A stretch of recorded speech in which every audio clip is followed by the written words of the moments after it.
Welcome to Pieces for My Puzzle. I'm your host, Nikki Ship, and I'm excited to be sharing with you my life with a son on the spectrum. This podcast is for anyone who is looking for quick tips and perspective, but most of all, for hope and inspiration. So sit back, relax, and let's put the pieces together.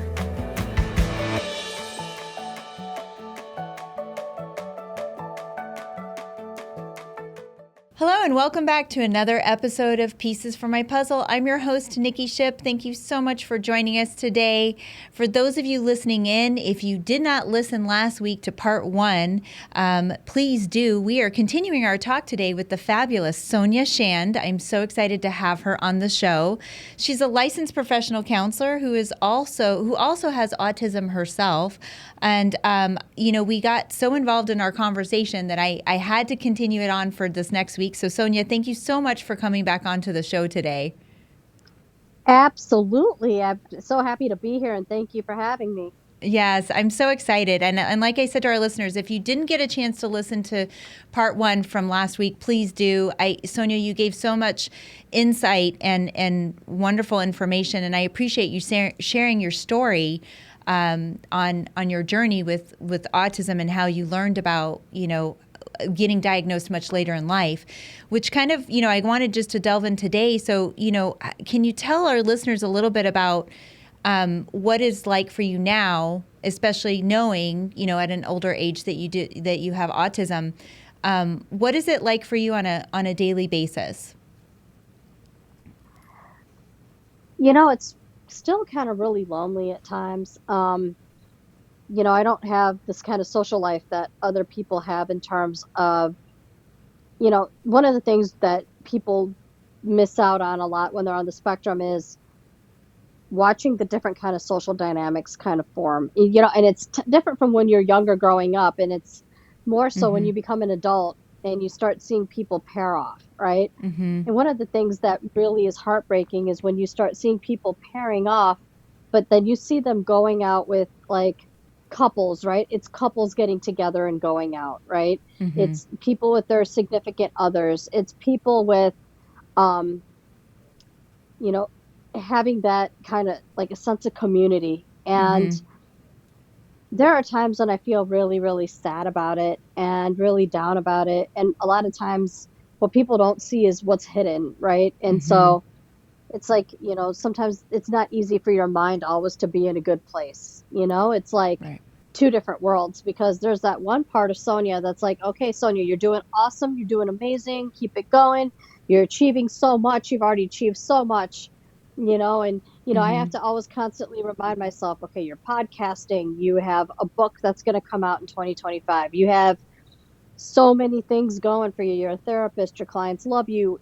You have you're an avid runner. The running community knows you. They respect you. They love you. Like, you are, I have to kind of remind myself of what I do have in my life, but at times it can get really dark. And there's that other part of that, it's that, I think the trauma that people don't understand that happens to people on the autism spectrum is especially by the time you become an adult, a lot of damage has already been done to you.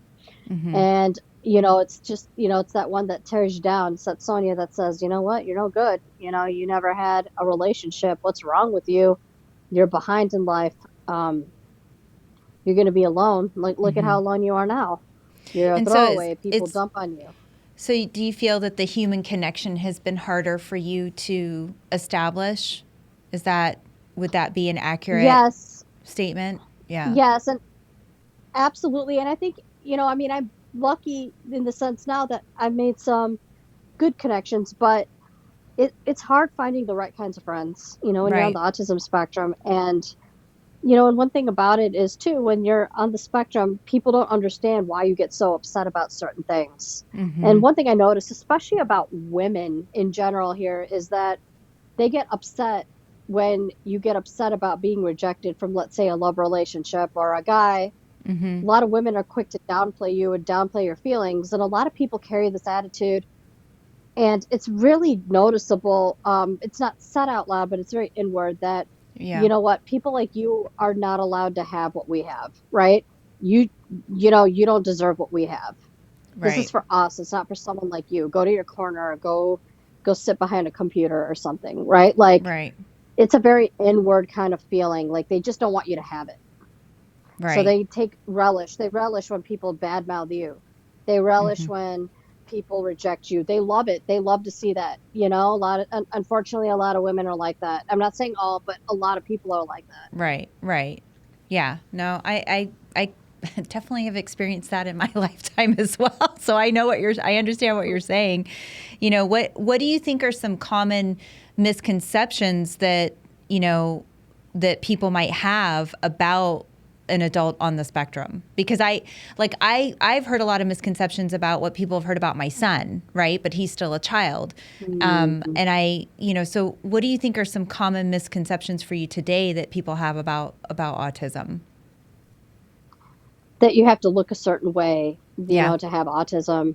You'd be surprised at even how many professionals have even said this. Like, because before, when they had that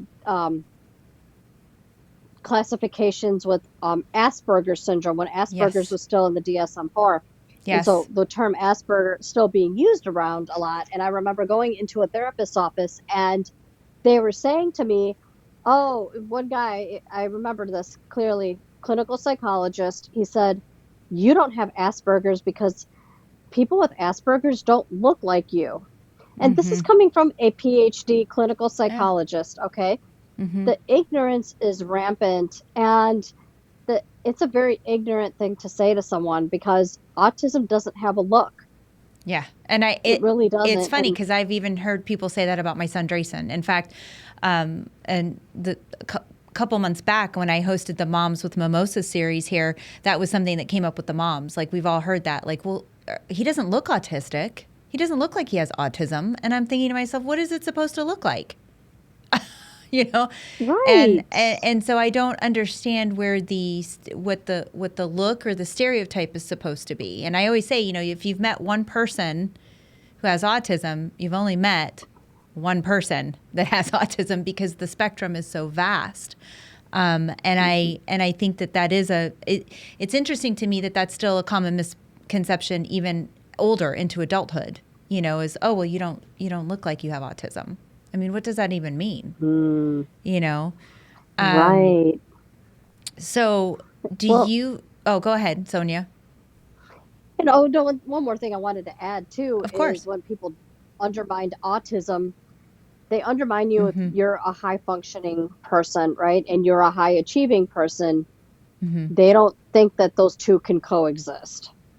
This is another misconception, because the truth of the matter is there are many, many people who are very successful. Look at Elon Musk, for example, right? Very successful man, very well known, very famous. I'm going to even use that word for him because he is, everybody knows who he is, right? Thing is, he has autism, but here's the thing, nobody ever talks about him being on the spectrum or being cynical about him being on the spectrum. But Right. I feel like the bias is more for, like, if a woman is successful Yeah. and is on the spectrum, I feel like there's a double standard in some ways as well. But truth of the matter is, both can coexist at the same time. Right. Right. And I think that you're exactly right with that. I think some people think that that's not, it's one or the other. It can't be both. And that's where I think that Mhm. misconception about the spectrum is, there's just a gamut of function, right? From low to high. Mm. And I don't think that people always necessarily understand that. How do you feel that your experience, for you, having autism, and how you approach your therapy? Do you? For me, um, I I ask the questions that I was not asked growing up. I Right. I'm more patient with people, and I also understand that it's a rote learning process for people on the autism spectrum, because they need a lot of repetition a lot of times to get through Yes. something or to understand something, even to begin to grasp on things. Right. And a lot of times, because it's so easy to get fixated, right? Changing somebody's mind about something, or changing a perspective rather, can be a challenge.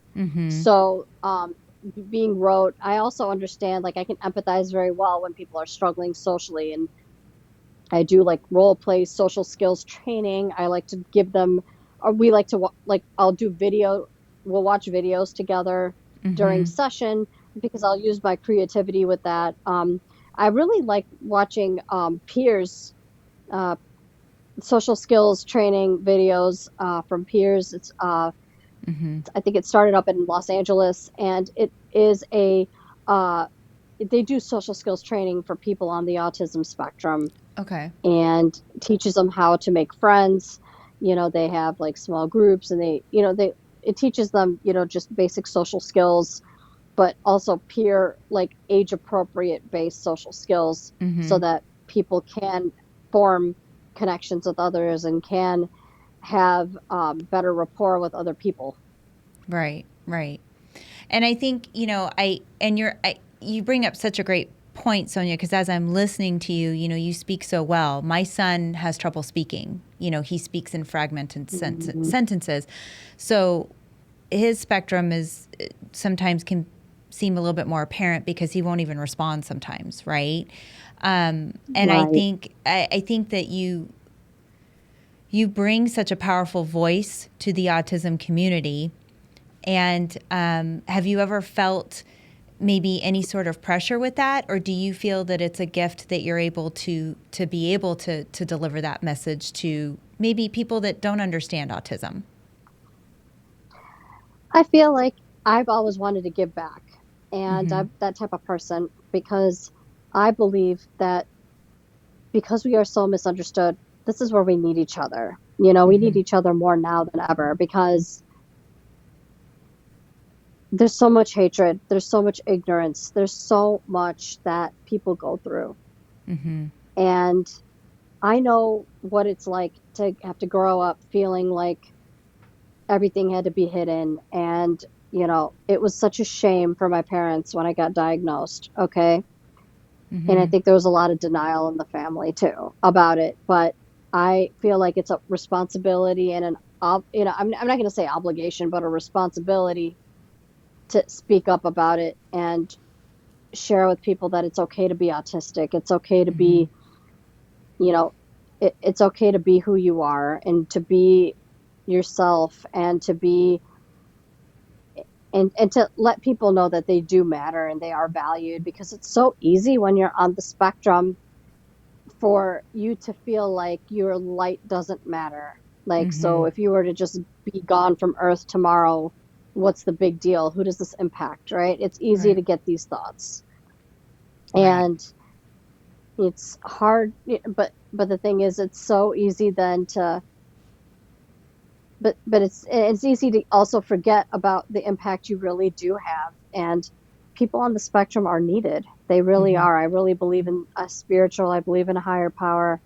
I do believe that we're all here for a reason, and I believe that there's a reason why God put people on the autism spectrum here on earth. And I Mm-hmm. feel like, you know what, they are loved beyond belief, right? There's a Mm-hmm. reason why the maker put them here Yeah. because there's something they have to offer and to provide to the world, and they have something beautiful to provide. Yeah. As much as they struggle, Yeah. there's so much beauty they also give. Yeah. And it makes me so emotional to hear you say that because I say that all the time about Drayson. Even before I knew he had autism, I mean, the first thing I ever Mhm. said to him when they put him in my arms was that he was meant for greatness. And I didn't realize at the time when I said that the magnitude of the impact it would have on me as well. Like, I have learned more from my son and his autism.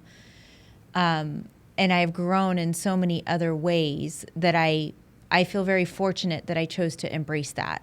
And not fight it and not go up against it and be okay to love him unconditionally as he is, right? And I think that can be hard Sure. sometimes as a parent to do that. I mean, there's some days where I'm like, I'm sure every parent's like, yeah, now Right. I know why, animals in the wild eat their young. Like, it's just like, you've kind of had it for the day.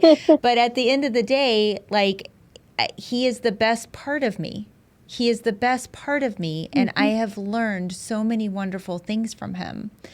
And I can't imagine not being accepting of his diagnosis. I did, and I'm not going to lie. In the Mm. beginning, I struggled too. It was very, very difficult. My husband he was a lot longer. We kind of went through almost like a grieving process, right? But once I got past that part of it and I realized that I just had to activate going into helping him, I just felt like he has so much to offer the world. And it's hard for me not to get emotional as a parent, but I think I identify with what you're saying, Sonia, because I see that for my son. Like, I sometimes think that people underestimate him or don't see those best parts about him because of the societal conditions, because of how siloed we've become. And Yes. it's heartbreaking for me as a parent to see that, to have to look at it in that way and go, I want them to see him the way I see him, you know? Sure. And that's so hard Sure. sometimes. But, you know, I think that you have a very unique perspective too, like you said, you know, being a woman on the spectrum, you know, there's you know, the statistics show more men than women typically have autism, but I think that you've had some really unique challenges, right? And Absolutely. as a woman, you know, what do you, besides like the connection and formulating those human connections, is there anything specifically like as a woman on the spectrum that you feel like you face huge challenges with over time or over time since you've learned about your diagnosis? Just also just like how to, I guess mainly it's just the human connection pieces, Yeah. friendships, finding the right kinds of people to stick around because, you know, when you're on the spectrum, friends are very few to begin with, and Right. if at all. And, you know, and that's one of the things you notice when you're on the spectrum quicker is how people treat you versus other people. And sometimes you pick up on things other people don't pick up on, Yeah. right? So you kind of know a person when they're not treating you well because one of the things that people have is rejection sensitivity. I know I Mm-hmm. have it big time. Okay. And it's common, I think, for people, especially on the spectrum, who've been rejected or anybody who's struggled with like chronic rejections, right? And Right. I'll say chronic in that sense that, and I get very sensitive about it. And um, And I think that that's a misconception. People, you know, even though Drayson doesn't show emotion, he's a very emotional person. And would you agree with that? That you have your emotions are just as strong as anyone else's. It's just it might not show or reflect the same way.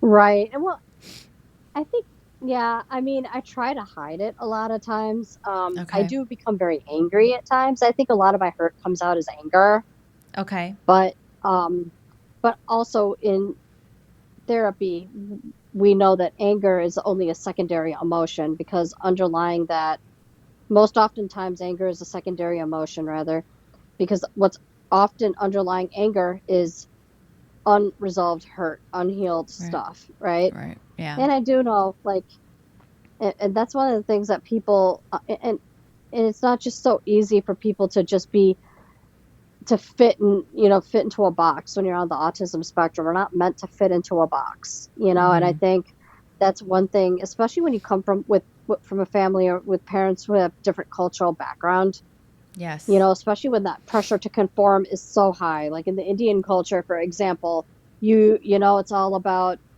fitting in and what will other people think, and it's all about like, you know, looking good, you know, having to maintain this image. But the thing is, when you're on the autism spectrum, it's hard to maintain. It's a hard standard to live up to. It's a lot of pressure. So it's a lot of pressure. And the thing is, when people are put under that kind of pressure on the autism community, like especially with people on the spectrum, it's easy to shut down Mm-hmm. and just break at that Right. point. You know, Yeah. emotionally, even physically, maybe. You know, like it's just so hard. Right. Yeah. I can't imagine. Um, I think that you know you offer such a unique perspective, and I know we talked about it a little bit on the first episode that we did, but you do have a memoir coming out. Is that correct, or is it in progress right now? Yes, it is actually got picked up by the publishers a few weeks ago. It is being currently on its second round of edits and everything. We're trying to make it look all pretty. But Okay. this partly, the book is dedicated to people, families with autism, individuals on the autism spectrum, people who've been touched with autism in any way, shape, or form. My whole thing is, this is why also when I run marathons, I dedicate all these miles to people on the autism spectrum and in families of individuals on the autism spectrum. Mm-hmm. And one of the things is, I want to put it out there for people and know that, I don't want people to feel the way I felt in how I saw my family, what I saw my family go through. I don't ever want people to feel like they have to be ashamed or they have to be Mm-hmm. hidden or this has to be something that's taboo. I don't ever want to have that, Mm-hmm. felt by anybody. I don't And want people to go through what I went through. I don't want people to have that kind of pain. right. And how today are your parents accepting of your autism today? I mean, you said initially they even struggled when you got the diagnosis. So is that something that you still have to feel like is a battle for you, or was there a level of acceptance that finally came through? There's a level of acceptance, but I also feel like they downplay the hardships I go through at times. I feel like, Right. especially more my dad. Well, my Mm-hmm. mom to some extent now too. They come from a culture where, they think that getting, introduced to somebody, and, they believe that Indians marry Indians. But the thing is, I also know that culture well enough to know I will not fit in and do well with that. So, You're like, nope. no. You're like, I'm good, thanks. Yeah, exactly. Yeah. Exactly. Yeah. So, before we finish up today, I always ask people this question, do you have any words of wisdom maybe for parents out there that are facing a new diagnosis with their child? What pearls of wisdom could you offer them if they're facing, helping their child with a new diagnosis of autism? That early intervention is Mm-hmm. best, and the sooner you know about something, the sooner that you can get them the resources and support and help they need. Yeah. Also, just embracing and loving your child for who your child is, Right. and, understand that, yes, even though their brains may be wired differently, that doesn't make them a less than, Mm-hmm. and they still can do great things with the right proper help and support. They can make something of themselves. They can live a great life. They can live their best life too. Right. Right. No, that's great advice. And I think that that's something that I personally try to strive every day as a parent is, to exercise unconditional love with both my boys, not just Drayson, but with both of my boys. And I know that it's challenging as a parent, but at the same time, I would not change anything. I'm glad that I embraced his diagnosis. I'm glad that I was proactive in finding help for him. I've spoken to lots of other parents, and it's hard for me sometimes when they tell me the reason why they're not being proactive or why they're not taking action on certain things. But I have to realize that everyone has their own fears that they have to combat. And I think it's a mindset too, If I Mhm. believed what the developmental pediatrician told me initially, like, oh, he might call you mom, he might not, I think that it would have been a really difficult thing for me, if I had Right. just submitted to that, and that's the other part of it too, is I think, it's okay to question, what you're being told. Like I was told like, oh, he might not ever, or he might, need assisted living always. He might need help. He might not ever learn how to do Mhm. those things. And if I had chose to believe that, he wouldn't be cooking his own dinner every night now. You know what I mean? At Right. 12. So I think it's a really important point that you do bring up. And I appreciate so much your perspective, and I think that you've done such wonderful things in your life, Sonia, and I Oh, thank commend you. you. I commend you for all the therapy that you provide. Do you mostly work with kids, or do you work with all different types of age ranges? All different types of ranges. Okay. And I see anywhere from like 7 years old, 8 years old, all the way till like 40s, 50s. Wow, that's So extraordinary. That's amazing. yes, it's just a very thank you. It's so, I mean, it's so good to hear your perspective as well. And if people want to reach out to me or anything, so the memoir, right now the working title is called Dropped in the Maze. Okay. I also will be having a website coming up soon, but in the meantime, Okay. I am on Instagram. Okay. Chand_Sonia is my handle. Okay. I also Yeah. have a podcast on Spectrum with Sonia. Yep. I was It's just about to mention available. it. Yes, it's available on all stream audio, where you get your audio podcast from: Spotify, Apple, Amazon Music, Buzzsprout.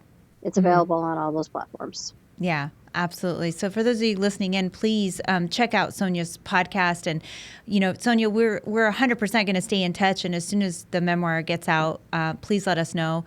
And for those of you listening, I will post all of Sonia's information in the show notes for you guys so that you can reference that. So if people want to learn how to connect with you or to learn more about your work, Sonia, they can connect with you. I'll post all of that in the show notes for them.